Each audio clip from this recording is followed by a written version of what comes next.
ഞാൻ ഇങ്ങനെയൊന്നും സംഭവിക്കുന്നു വിചാരിച്ചിട്ട് ചെയ്തതല്ല. ഏട്ടനോട് ചോദിച്ചിട്ട് കൊടുക്കാൻ തന്നെ വിചാരിച്ച്. പക്ഷെ അമ്മ പറഞ്ഞു ഈ കാര്യം ഏട്ടനോട് പറഞ്ഞാല് അവർക്ക് മോശമല്ലേ എന്ന്. ചിന്തിച്ചപ്പോ അത് തന്നെയാണ് ശരിയെന്ന് തോന്നി. അതുകൊണ്ട് മാത്രം കൊടുത്തതാ. സാരല്ല, എന്തായാലും കൊടുത്തു പോയില്ലേ. ഇനിയിപ്പോ എന്നാ അവർ എടുത്തു തരാൻ പോകുന്നത്? നാളെയോ മറ്റന്നാളോ? അതാപ്പോ ഞാൻ പറയാൻ വന്ന. കൊടുക്കുമ്പോ പറഞ്ഞത് എന്നോട് ഒരാഴ്ചനുള്ളിൽ തിരിച്ചു തരാന്നുള്ളതാ. ശരിക്കും പറഞ്ഞാൽ നാളെയാ തരേണ്ടത്.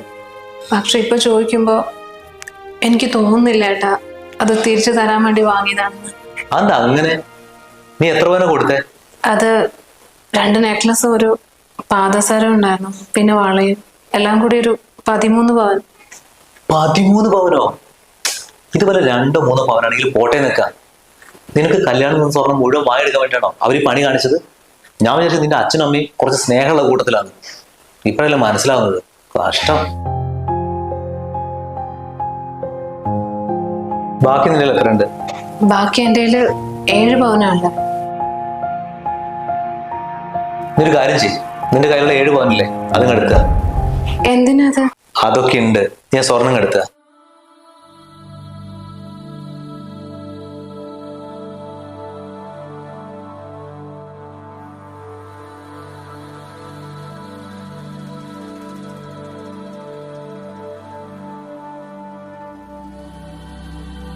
അമ്മേ ഒന്നും കൊണ്ടുവന്നേ. എന്താ മോനെ?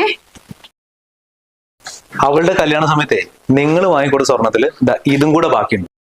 ഇതിൽ 7 പവനുണ്ട്. ഇനിയിപ്പോ അവൾ ഇടയ്ക്കിടയ്ക്ക് ഇങ്ങോട്ട് വരുമല്ലോ. ആ സമയത്ത് ഇല്ലാത്ത ഓരോ കാരണങ്ങൾ പറഞ്ഞിട്ട് ഇത് വാങ്ങിയെടുക്കാൻ വേണ്ടിയിട്ട് അവളിങ്ങനെ മാനസികമായിട്ട് നിങ്ങൾ വിഷമിക്കാൻ നിൽക്കരുത്. ഇനി എന്തായാലും അവൾക്ക് ഈ സ്വർണം വേണ്ട, ഇതും കൂടെ നിങ്ങൾ വെച്ചോ. വേണ്ട, അവൾക്ക് ഇത് വേണ്ടത് വെച്ചോ. ഇതാണ് മനസ്സിലെങ്കിൽ ഈ നാട്ടുകാരെയും കുടുംബക്കാരെയും കാണിക്കാൻ വേണ്ടിയിട്ട് കുറെ സ്വർണ്ണം അടിച്ചിട്ട് അവളിങ്ങനെ വേഷം കെട്ടി വിടേണ്ട വല്ല കാര്യം ഉണ്ടായിരുന്നോ? ഇതേപോലെ തന്നെ അവൾ ഇറക്കി വിട്ടുവിടായിരുന്നു. ഞാൻ സന്തോഷത്തോടെ കല്യാണം കഴിച്ചുകൊണ്ട് പോലെ അവിടെ.